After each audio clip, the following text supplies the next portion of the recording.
Hello everyone, this is Ram here and I welcome to you all to Ram Tech Classes YouTube channel।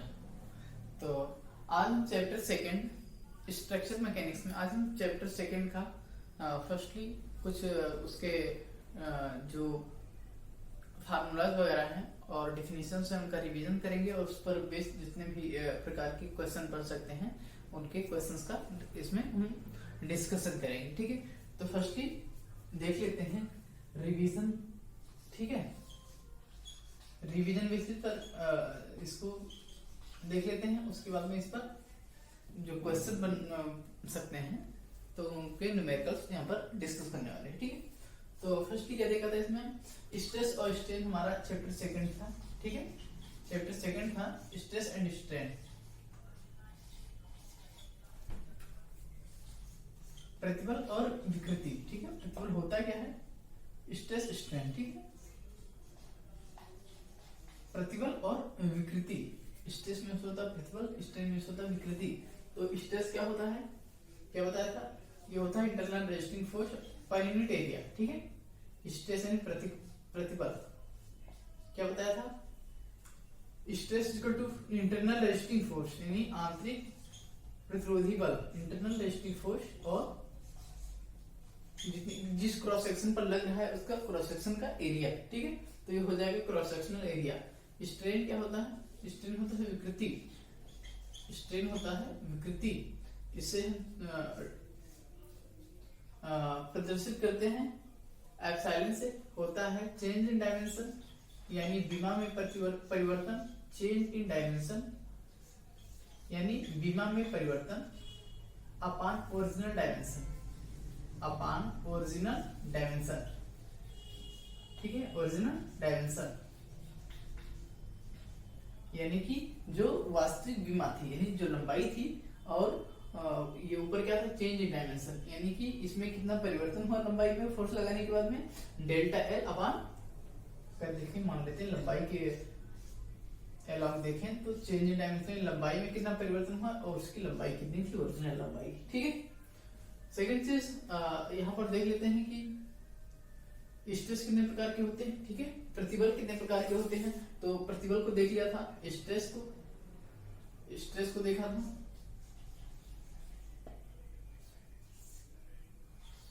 ठीक है, stress को देखा था हमने,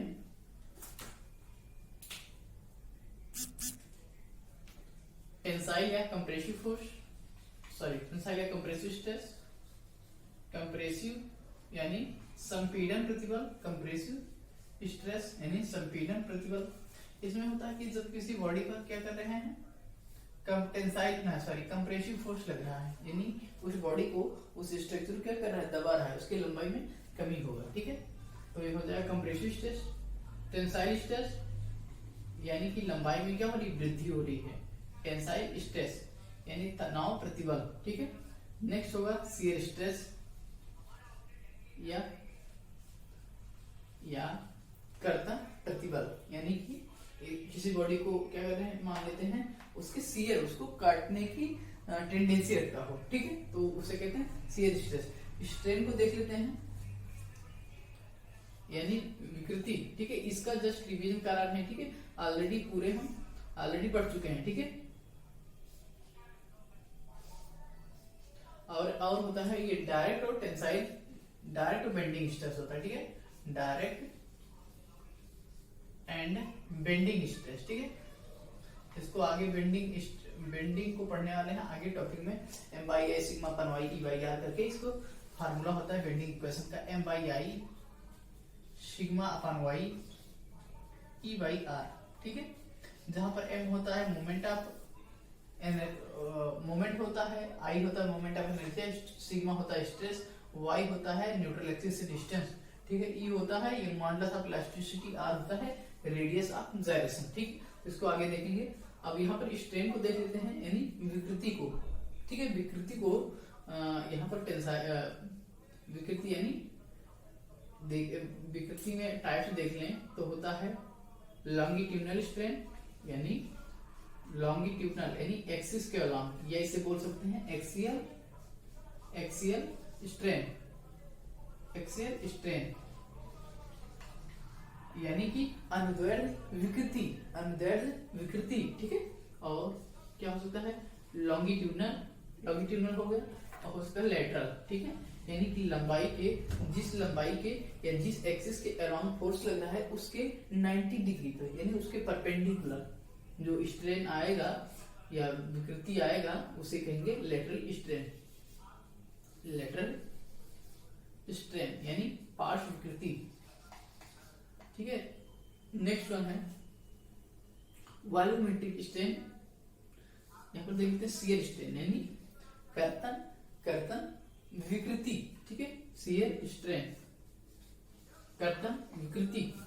next one है वॉल्यूमेट्रिक स्ट्रेन, वॉल्यूमेट्रिक यानी आयतनिक, वॉल्यूमेट्रिक स्ट्रेन यानी आयतन, आयतन विकृति, ठीक है। टेंसाइल स्ट्रेस क्या होता है, sigma T, tensile stress internal resting force, ठीक है, पर यूनिट एरिया। इसमें बस केवल फर्क रहेगा कि जो फोर्स लग रहा है वो कंप्रेस करने की कोशिश कर रहे हैं, दबाने की कोशिश कर रहे हैं। टेंसाइल में हो जाएगा सिग्मा सी ये है और ये सिग्मा टी होगा, ठीक है। टी से टेंसाइल, ये होगा internal resting force upon area, वही, ठीक है, उठा होगा। बेंडिंग स्ट्रेस डायरेक्ट बता दिया कि बेंडिंग स्ट्रेस कैसे ज्ञात करते हैं। शियर स्ट्रेस ज्ञात करते हैं, शियर को टाउ से डिनोट करते हैं, ठीक है। इंटरनल रेस्टिंग फोर्स यानी शियर फोर्स यहाँ पर लिखेंगे, ठीक है, शियर फोर्स एफ को अपॉन एरिया, ठीक है। और लॉन्गिट्यूडनल स्ट्रेन यानी मान लेते हैं ये कोई रॉड है या कोई बार है जो ये इसकी लंबाई एल है, ठीक है, इसकी लंबाई एल है और इसको अगर 3D में देखें तो ये लंबाई है तो ये चौड़ाई है, ठीक है, ये लंबाई है, चौड़ाई है, चौड़ाई है बी, ठीक है। तो अगर लंबाई की बात करें, फोर्स ये लग रहा है, ठीक है, इसमें फोर्स लग रहा है, तो फोर्स की वजह से लंबाई में क्या वृद्धि होगा, लंबाई में वृद्धि होगा फोर्स की वजह से, टेंसाइल फोर्स है तो इसलिए लंबाई में वृद्धि होगा। तो लॉन्गिट्यूडनल स्ट्रेन क्या हो जाएगा, एप्सिलॉन, सॉरी स्ट्रेन, हाँ स्ट्रेन की बात हो रही है तो एप्सिलॉन एल या लॉन्गिट्यूडनल लिखते हैं, ठीक है। एप्सिलॉन लॉन्गिट्यूडनल कितना होगा, ये होगा लंबाई डेल्टा एल अपॉन एल, ठीक है। तो यहाँ पर लंबाई में वृद्धि हो रही है इसलिए पॉजिटिव होगा। अगर यहाँ पर लेटरल की बात करें, ठीक है, लेटरल स्ट्रेन की बात करें तो यहाँ पर लिखेंगे लेटरल स्ट्रेन, ठीक है, इक्वल टू, तो लंबाई में वृद्धि हो रहा है यानी लंबाई बढ़ रही है तो उसकी चौड़ाई क्या होगी, घटेगी, ठीक है। तो इसलिए माइनस यहाँ पर लिखेंगे डेल्टा वी अपॉन बी यानी चौड़ाई में वृद्धि, कितनी वृद्धि हुई अपान या वृद्धि या कमी, और अपान ओरिजिनल, ओरिजिनल चौड़ाई। शियर स्ट्रेन को कैसे डिनोट करेंगे, इसे करेंगे इसे करेंगे डिनोट फाई से, ठीक है। और चेंज इन यानी जो चेंज हुआ है, ठीक है, वो चेंज हुआ है बीमा में और वो ओरिजिनल बीमा, ठीक है, ओरिजिनल डायमेंशन। वॉल्यूमेट्रिक स्ट्रेन होता है, वॉल्यूमेट्रिक स्ट्रेन होता है यानी आयतन में वृद्धि, आयतन में विकृति, आयतन में विकृति। तो क्या करेंगे, ओरिजिनल आयतन, सॉरी चेंज इन आयतन अपन ओरिजिनल आयतन, ठीक है। चेंज इन आयतन को कैसे ज्ञात करते हैं, एप्सिलॉन, एप्सिलॉन यानी लंबाई में वृद्धि प्लस चौड़ाई में वृद्धि प्लस मोटाई में वृद्धि, ठीक है। लंबाई चौड़ाई एल बी एच कर देते हैं, ठीक है, लंबाई चौड़ाई और ऊंचाई, ठीक है। और ओरिजिनल आयतन यानी एल बी एच, लंबाई गुणे चौड़ाई गुणे ऊंचाई। तो इसे वॉल्यूमेट्रिक स्ट्रेन ज्ञात कर सकते हैं, ठीक है। उसके बाद में देख लेते हैं, इसके बाद में आ जाता है हमारा Hooke's law. Hooke's law valid कहां तक होता है, ठीक है, हुक्स लॉ। और इसके बाद में आ जाएगा कि अगर किसी क्यूब में या किसी क्यूब में क्या है, यूनिएक्सियल लोड लग रहा है, किसी एक ही डायरेक्शन में लग रहा है फोर्स, तो उसमें चेंजमेंट कितना होगा, ठीक है, उसमें चेंजमेंट कितना होगा या उसमें स्ट्रेन स्ट्रेस कितना आएगा, ठीक है। तो फर्स्टली देख लेते हैं,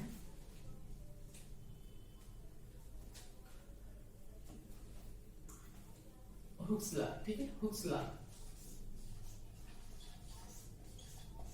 हुक्स लॉ, हुक्स लॉ बताया था। हुक्स लॉ होता है स्ट्रेस प्रोपोर्शनल टू स्ट्रेन, यानी कि स्ट्रेस स्ट्रेन के समानुपाती होता है, कहां तक, अप टू प्रोपोर्शनल लिमिट यानी समानुपाती लिमिट तक, समानुपाती सीमा तक क्या होता है, एक दूसरे के प्रोपोर्शनल होता है, ठीक है। तो ये होता है stress, stress proportional to strain. Stress को डिनोट करते हैं सिग्मा से और स्ट्रेन को एप्सिलॉन से, ठीक है। ये कहां तक होता है? Up to proportionality limit. यहां पर लिखेंगे up to proportionality limit, up to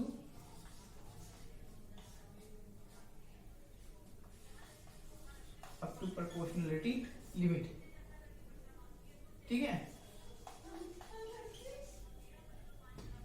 ठीक है, तो अगर क्या है कि जब भी प्रोपोर्शनल हटेगा तो यहां पर एक कांस्टेंट आ जाएगा जिसे कहते हैं ई, ठीक है, ई, ई, ठीक है। ये क्या है? प्रोपोर्शनलिटी कांस्टेंट है, ठीक है,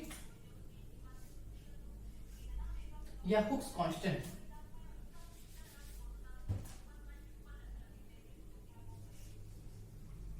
हुक्स कांस्टेंट है।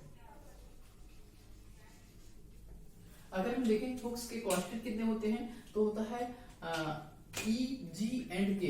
ई होता है यंग मॉडुलस ऑफ इलास्टिसिटी, ठीक, ई होता है young modulus of elasticity,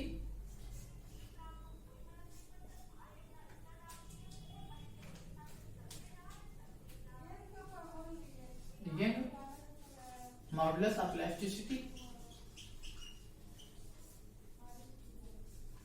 young modulus of elasticity, ठीक है, यानी ई इक्वल टू क्या बताया? स्ट्रेस अपॉन स्ट्रेन होगा, ठीक है। ई को इधर रहने दे, एप्सिलॉन को भेज दे इधर, तो स्ट्रेस अपॉन स्ट्रेन हो जाएगा, ठीक है। सेकंड चीज होता है बल्क शियर मॉडुलस या शियर मॉडुलस ऑफ रिजिडिटी, ठीक है, जिसे डिनोट करते हैं जी से, ठीक है, डिनोट करते हैं जी से। इसे बोलते हैं शियर मॉडुलस या modulus of rigidity, shear modulus, shear modulus या मॉडुलस ऑफ रिजिडिटी, ठीक।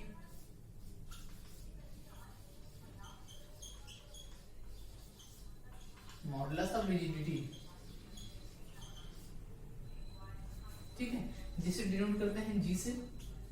Shear stress upon shear strain होगा।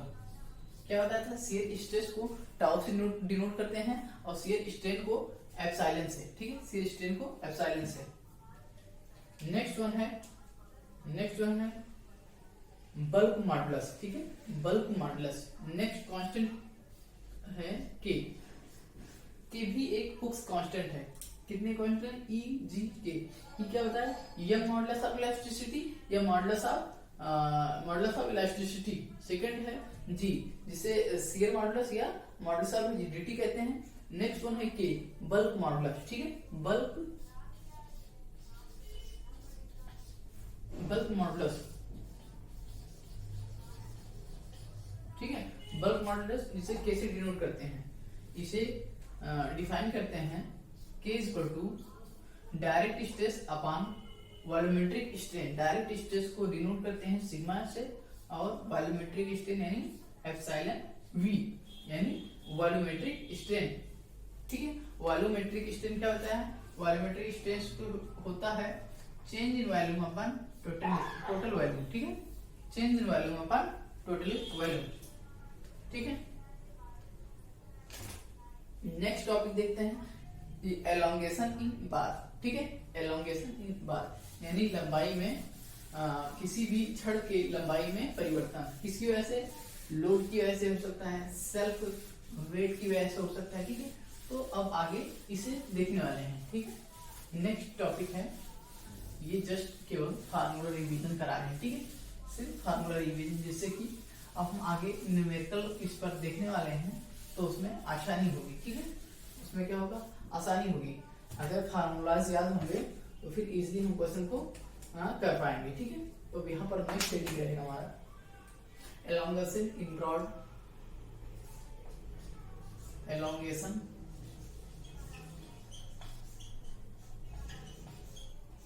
in rod,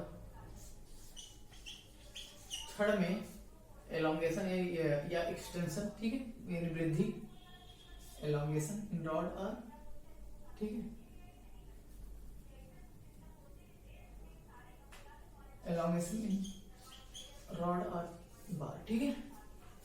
तो फर्स्ट में देख लेते हैं, अगर कोई बार क्या कर रहा है? हैंगिंग कर रहा है, यानी लटका हुआ है, ठीक है, और उस पर कोई लोड लग रहा है, जैसे ये एक बार है जो कि हैंगिंग कर रहा है, ठीक है, ऊपर क्या है, ऊपर फिक्स है, इस पर कोई लोड लग रहा है, जिसे मान लेते हैं P फोर्स लग रहा है, ठीक है, P फोर्स लग रहा है, तो इसकी लंबाई L है, लंबाई L है, और इसका जो ये इसी एरिया को लेंगे ना, ठीक है, इसी एरिया को लेंगे ना, क्योंकि बताया था क्रॉस सेक्शन एरिया, तो क्रॉस सेक्शन एरिया इसका है A, ठीक है।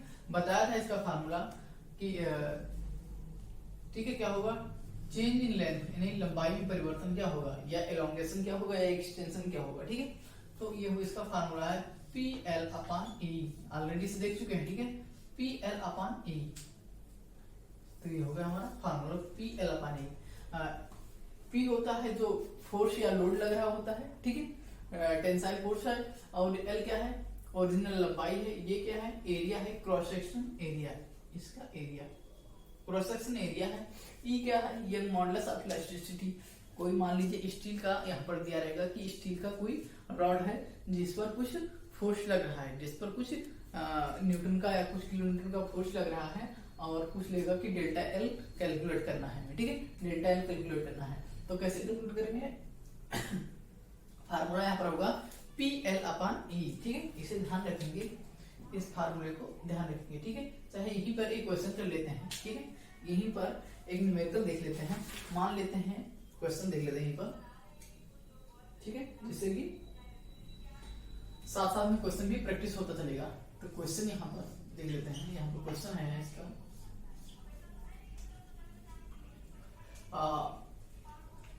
कोई एक छड़ है जिसकी लंबाई, ठीक है, जिसकी लंबाई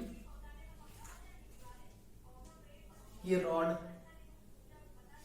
रॉड एक छड़ हैविंग लेंथ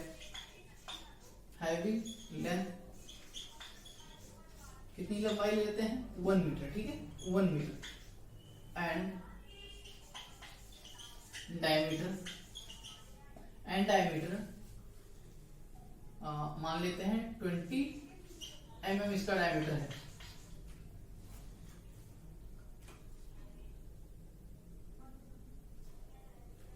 एक छड़ है जिसकी लंबाई 1 मीटर तथा उसका डायमीटर, यानी ये कैसा है, ये सर्कुलर है, सर्कुलर डायमीटर का है, ठीक है, ये जो रॉड है सर्कुलर रॉड है, ठीक है,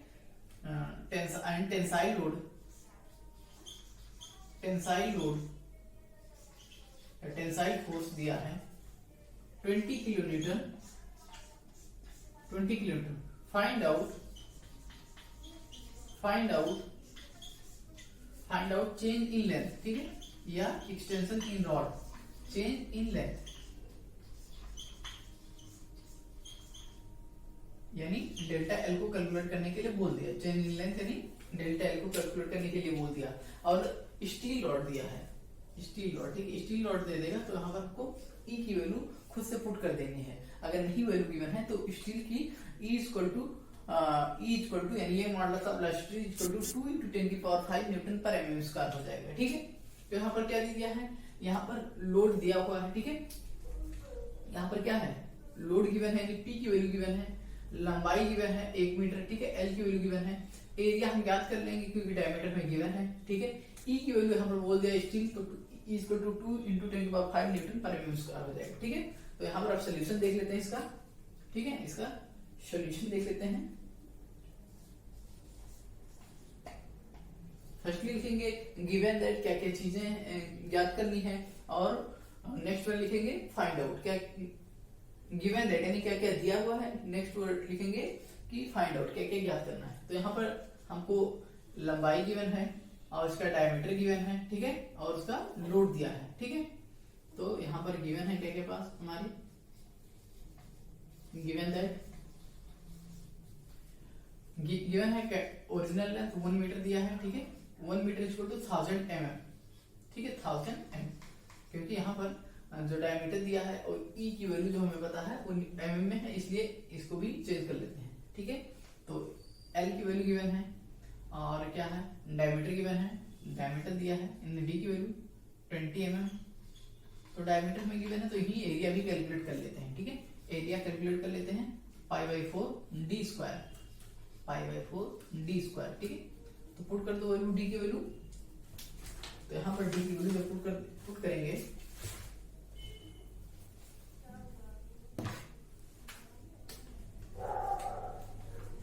डी की वैल्यू 20 mm पुट करेंगे तो ये हो जाएगा 20 का स्क्वायर इंटू पाई बाई 4, ठीक है। तो यहाँ पर वैल्यू आ रहा है 314.159 यानी 159 mm स्क्वायर, ठीक है, mm स्क्वायर। तो हमको एरिया पता चल गया। ई की वैल्यू हमको पता है 2 × 10⁵ न्यूटन पर mm स्क्वायर, ठीक है, न्यूटन पर mm स्क्वायर। अब क्या नहीं और क्या कैलकुलेट करना है, लोड भी दिया है यानी P की वैल्यू गिवन है, P की वैल्यू गिवन है 20 किलोन्यूटन, 20 किलोन्यूटन। फाइंड आउट क्या करना है, स्ट्रेस चेंज इन लेंथ यानी डेल्टा एल। तो डेल्टा एल का फार्मूला हमको पता है, अभी हमने ऊपर लिखा था, ठीक है, ये delta L equal to P L upon A, ठीक है। तो पुट कर देते हैं सी में डेल्टा एल की वैल्यू ज्ञात करने के लिए और सभी वैल्यू को पुट कर देते हैं। पी का वैल्यू पता है हमें कितना दिया है 20 किलोन्यूटन। तो इसको क्या करते हैं न्यूटन में चेंज कर लेते हैं, क्योंकि ये इसकी वैल्यू न्यूटन पर mm स्क्वायर में गिवन है, इसलिए इसको भी न्यूटन में चेंज कर लेते हैं। 10 पावर 3 हो जाएगा न्यूटन। पी के वैल्यू किलो न्यूटन को न्यूटन में चेंज करने के लिए, ठीक है, किलो न्यूटन को 10 की पावर 5 10 की पावर 3, ठीक है, न्यूटन लिखेंगे, ठीक है। तो इसलिए वहां पर 10 की पावर 3 से मल्टीप्लाई करा दिया। तो यहाँ पर वैल्यू पुट करेंगे 20 × 10 की पावर 3। एल की वैल्यू कितनी है, एल की वैल्यू हमें गिवन है 1 मीटर यानी 1000 mm हो जाएगा, ठीक है। पी एल अपॉन ए ई, ए की वैल्यू अभी मैंने कैलकुलेट कर लिया है यहाँ पर 314.159, ठीक है। तो ये की वैल्यू हो गया, ई की वैल्यू पुट करनी है यानी पी की वैल्यू पुट कर दिया, एल की वैल्यू पुट कर दिया, ई की वैल्यू क्या है पी एल अपॉन ए की वैल्यू पुट कर दिया। अब ई की वैल्यू पुट कर देते हैं 2 × 10 की पावर 5, ठीक है, न्यूटन पर mm स्क्वायर। तो यहाँ से 10 की पावर 3 है तो 10 और ये 10 की पावर 2 यानी 10 की पावर 5 कैंसिल आउट, तो 10 की पावर 5 कैंसिल आउट कर दिया, ठीक है। अब कितना वैल्यू ऊपर बचा 200 बच रहा है, ऊपर जो वैल्यू बच रहा है 200 और डिवाइड कर देना है हमको 314 × 2 314.159 × 2, ठीक है। तो डिवाइड कर देते हैं, कितना वैल्यू आ रहा है डेल्टा एल का 200 अपॉन 314.159 × 2, ठीक है। तो यहाँ पर वैल्यू हमें मिल रहा है 0.318 mm, ठीक है। ये क्या है चेंज इन लेंथ यानी लंबाई में परिवर्तन, ठीक है, चेंज इन लेंथ, ठीक है। अगर यहीं पर पूछ लिया जाता कि स्ट्रेन भी बताओ यानी विकृति भी कैलकुलेट करने के लिए बोल देता तो विकृति का फार्मूला लगा देते। विकृति का फार्मूला क्या होता है डेल्टा एल अपॉन एल, ठीक है। तो डेल्टा एल की वैल्यू पुट कर देते कितनी 0.138, ठीक है, 0.138 अपॉन टोटल एल यानी ओरिजिनल एल यानी कितना है 1000 mm। तो इसको क्या करते हैं 1000 से डिवाइड कर देते हैं, वैल्यू आती है 3.18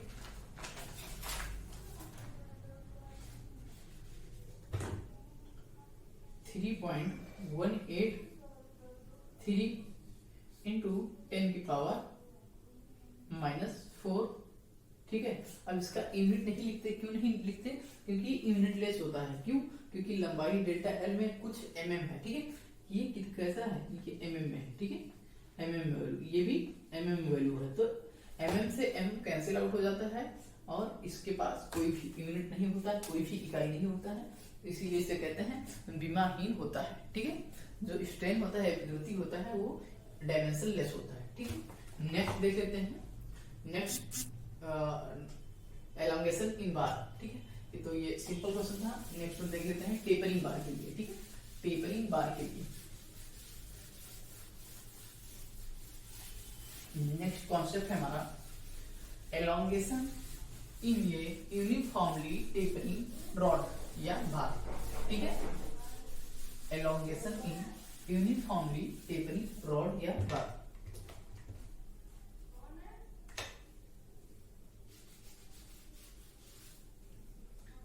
यूनिफॉर्मली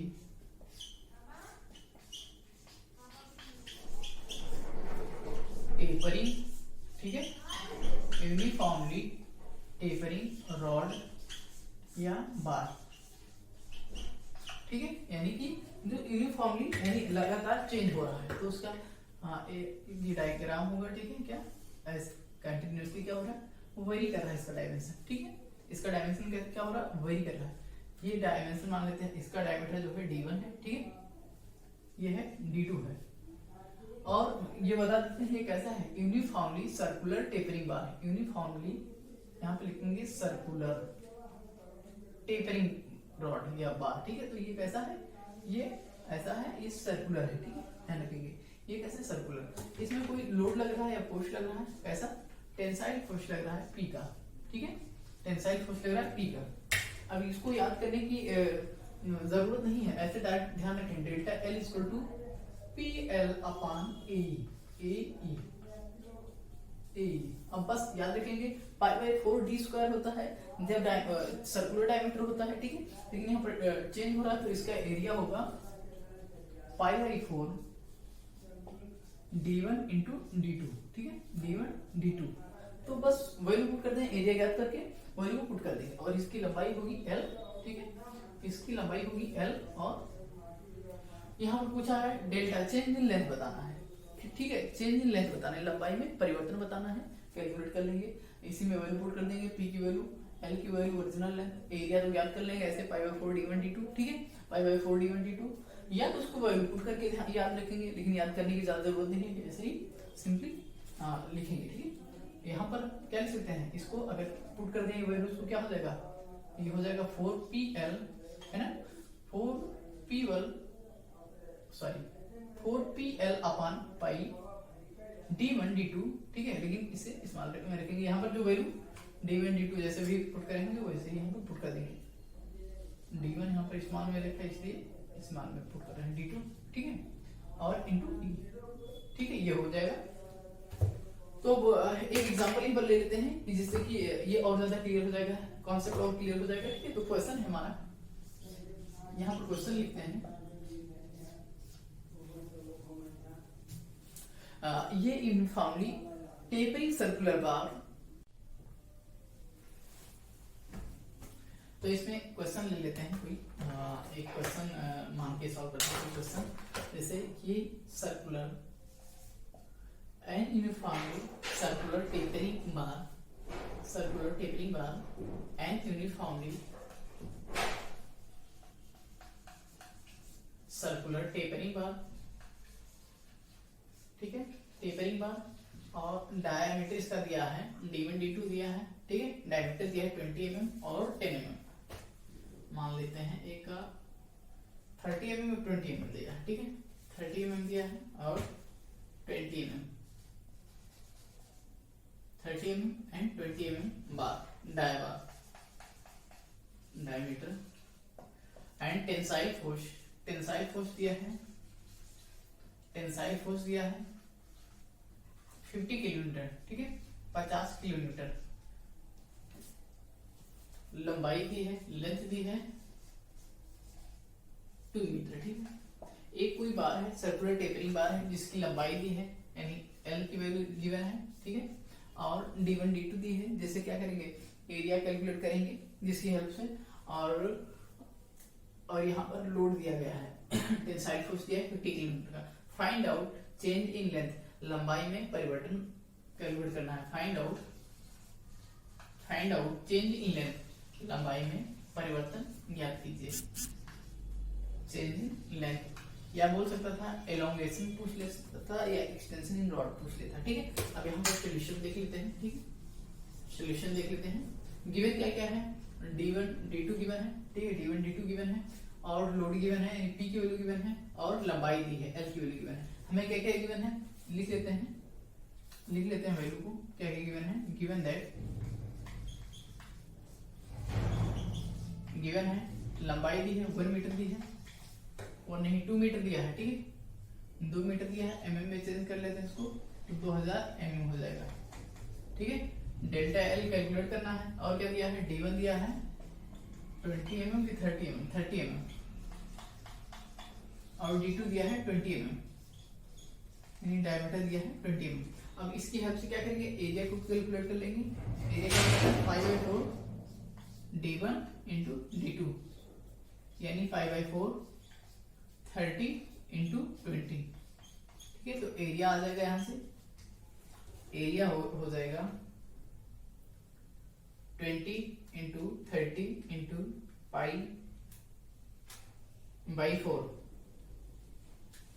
तो वैल्यू आ गई 441.238888 यानी 89, या इसे 9 कर देंगे, 9 mm स्क्वायर, ठीक है।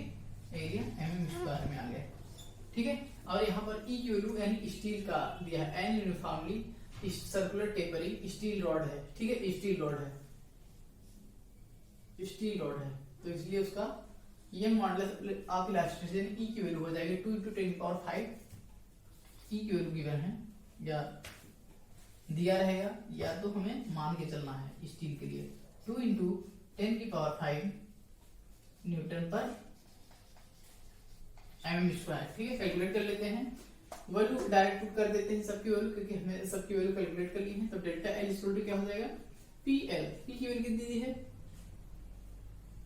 50 किलोमीटर, नहीं यहाँ पर देख लेते हैं, पी की वैल्यू 50 किलोमीटर, ठीक है। तो 50 किलो न्यूटन है, तो इसे न्यूटन में चेंज कर लेते हैं, क्योंकि ई की वैल्यू अभी न्यूटन पर mm स्क्वायर में पुट किया है, तो इसलिए इसको भी न्यूटन पर mm स्क्वायर में ही रखेंगे। तो 50 × 10⁵, ठीक है, 50 न्यूटन हो जाएगा, ठीक है, 10⁵।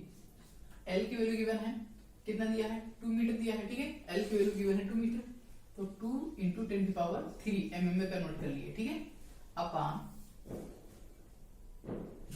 ठीक है, या इसे डायरेक्ट 2000 लिखते हैं, ठीक है, डायरेक्ट 2000 पुट कर देते हैं, क्योंकि 2000 पुट कर दिया हम। PL अपॉन ए की वैल्यू कितना है, ई की वैल्यू आएगी 471.239 mm स्क्वायर अपॉन ई की वैल्यू 2 × 10⁵ न्यूटन पर mm स्क्वायर। कैलकुलेट कर लेते हैं इसकी वैल्यू को, और यहाँ पर ध्यान देंगे कि 5 0 ऊपर से कट गए, तो 5 0 नीचे की बात की, यानी नॉमिनेटर डिनोमिनेटर के 5 0 कैंसिल आउट हो गए, तो ठीक है। कितना हो जाएगा 20 × 50 क्या हो जाएगा 1000 हो जाएगा, ठीक है, 20 × 50 1000 हो जाएगा, अपॉन 471 अपॉन इंटू 2, तो इसको डायरेक्ट वैल्यू कैलकुलेट कर लेते हैं, 1000 अपॉन 2 × 471.239, ठीक है। जो वैल्यू आ रहा है, वैल्यू कैलकुलेट करने के बाद में आ रहा है 1.061, ठीक है, 1.061 डेल्टा एल है, यानी कि चेंज इन लेंथ है, तो क्या हो जाएगा, वैल्यू जाएगा mm में आएगा, ठीक है। लंबाई डेल्टा एल का वैल्यू आ गया, ठीक है। अगर यहीं पर पूछ लेता कि स्ट्रेंथ बताओ, विकृति भी पूछ लेता, तो कैसे वैल्यू बस फार्मूला पुट कर देते। फार्मूला क्या है, डेल्टा एल अपॉन एल, ठीक है, डेल्टा एल अपॉन एल। तो चेंज इन लेंथ कितना है, चेंज इन लेंथ ये है 1.061 mm अपॉन 2, यानी ओरिजिनल लेंथ गिवन है 2 मीटर, यानी 2000 mm हो जाएगा। तो 1.061 आपको 2000 से डिवाइड कर देंगे, डिवाइड करने के बाद में वैल्यू जो मिल रहा है 5.305 इंटू 10⁻⁴ यहाँ पर ये यूनिटलेस होगा, इसलिए यहाँ पर कोई भी यूनिट नहीं पुट करने वाले हैं, ठीक है। क्योंकि अगर देखें तो यहाँ भी mm में गिवन है, ठीक है, ये भी वैल्यू और ये भी डेल्टा एल की भी और एल की भी, तो इसलिए मीटर से मीटर कैंसिल आउट हो जाता है, mm से कैंसिल आउट, यानी सेम यूनिट एक दूसरे से कैंसिल आउट हो जाएंगे डिनोमिनेटर के, ठीक है, नॉमिनेटर और डिनोमिनेटर के, तो इसलिए यहाँ ये यूनिटलेस होगा, ठीक है।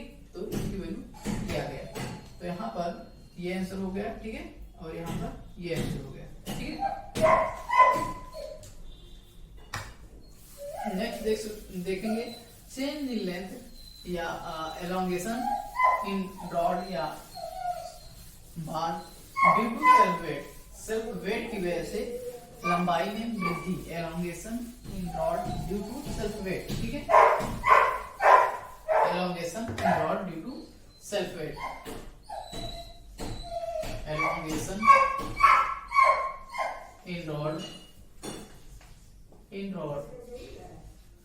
इन रॉड या bar due to self weight. ठीक है, ड्यू टू सेल्फ वेट।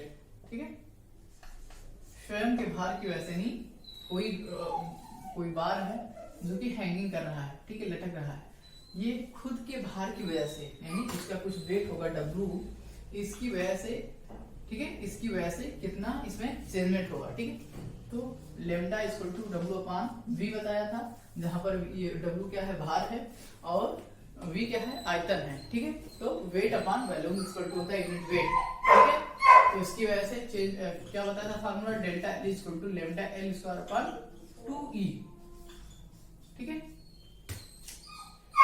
यहाँ पर यूनिट वेट गिवन होगा, लंबाई गिवन होगा, और ये मॉडुलस ऑफ इलास्टिसिटी, इसको इजीली कैलकुलेट कर पाएंगे। ठीक है, इसके बाद में देख लेते हैं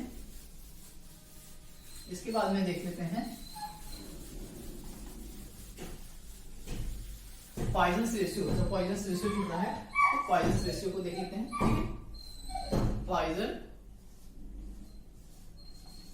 पॉइजन रेशियो, ठीक है, यानी पॉइजन अनुपात को म्यू से डिनोट करते हैं। ठीक है, इसका फार्मूला बताया था, lateral strain upon longitudinal, it is the ratio of your Poisson ratio is the ratio, यानी पॉइजन अनुपात होता है किसका, lateral strain to longitudinal strain, यानी पार्श्व विकृति और अनुदैर्ध्य विकृति के अनुपात को कहते हैं पॉइजन अनुपात। ठीक है, इसको डिनोट करते हैं म्यू से, इसे लिखते हैं लेटरल स्ट्रेन, ठीक है, टू लॉन्गिट्यूडनल स्ट्रेन, यानी पार्श्व विकृति और अनुदैर्ध्य विकृति के अनुपात को कहते हैं पॉइजन अनुपात। ठीक है, जैसे एक एग्जांपल देख लेते हैं। यहीं पर ये कोई लंबाई है, मान लीजिए लेंथ में कोई फोर्स लग रहा है, ठीक, F फोर्स लग रहा है, ठीक है, और ये लंबाई के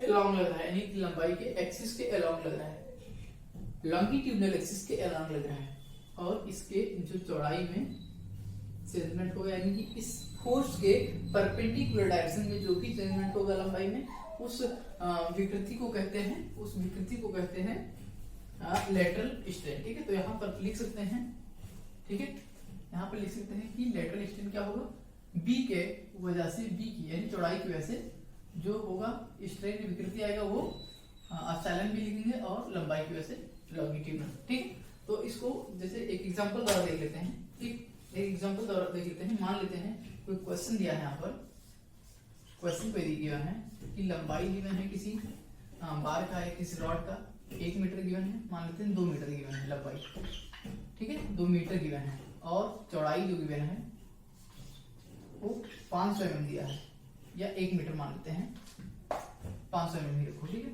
500 mm गिवन है, और इसकी लंबाई में फोर्स की वजह से कोई फोर्स लग रहा है, फोर्स नहीं वैल्यू दिया है। ठीक है, फोर्स नहीं दिया वैल्यू, बस केवल इतना बताया है कि जो लंबाई में चेंजमेंट आ रहा है वो आ रहा है 30, या आ रहा है कि मान लेते हैं 5 mm, ठीक है, चेंजमेंट आ रहा है 5 mm आ रहा है, और जो चौड़ाई में चेंजमेंट आ रहा है वो 2 mm आ रहा है। ठीक है, अब हमको यहाँ पर ज्ञात कीजिए पॉइजन अनुपात या पॉइजन रेशियो। तो कैसे कैलकुलेट करेंगे, बता दिया ऊपर फार्मूला, सॉल्यूशन इसका देख लेते हैं। लिखेंगे पॉइजन अनुपात mu equal to lateral strain, यानी B की वजह से, चौड़ाई की वजह से विकृति, और लंबाई की वजह से विकृति के अनुपात का, यानी डेल्टा B अपान B अपान डेल्टा L अपान L।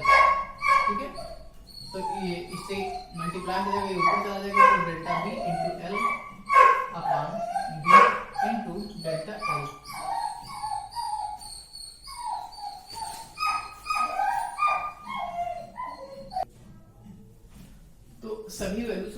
लेते हैं, ठीक है। यहाँ पर सभी वैल्यूज को पुट कर देते हैं। डेल्टा बी क्या है 2 mm है, ठीक है। और एल यानी टोटल लंबाई कितनी है 2 मीटर है, यानी 2000 mm हो जाएगा। अपान बी की वैल्यू कितनी है 500 mm है, ठीक है। तो 500 पुट करेंगे इंटू डेल्टा एल लंबाई में वृद्धि, ठीक है। 5 mm यहाँ पर दिया है 5 mm, ठीक है। तो 5 पुट करेंगे। अब इनको क्या करेंगे कैलकुलेट कर लेंगे, ठीक है। तो आप साइन की वैल्यू जो आएगी कैलकुलेट करने के बाद में पहले तो 0 से 0 को कैंसिल आउट कर दो, ठीक है। 2 0 से 2 0 कैंसिल आउट हो गया, ठीक है। ऊपर बचा 20 into 2 यानी 440 हो जाएगा। अपान 5 into 5 25 हो जाएगा। 5 into 5 25 यानी कि वैल्यू जो आएगा 1.6 आ जाएगा, ठीक है। 1.6 आ जाएगा पॉइजन रेशियो की, यानी पॉइजन अनुपात का वैल्यू।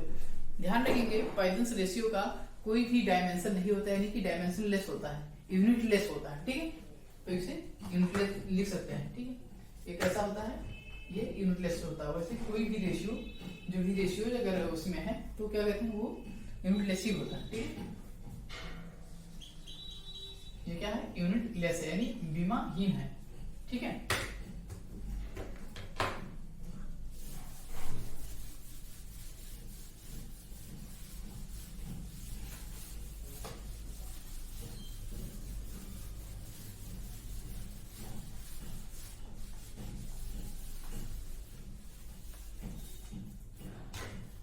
तो नेक्स्ट लेक्चर में इसके आगे के कॉन्सेप्ट और उनके न्यूमेरिकल्स की प्रैक्टिस करेंगे। आज के लिए बस इतना ही, थैंक यू।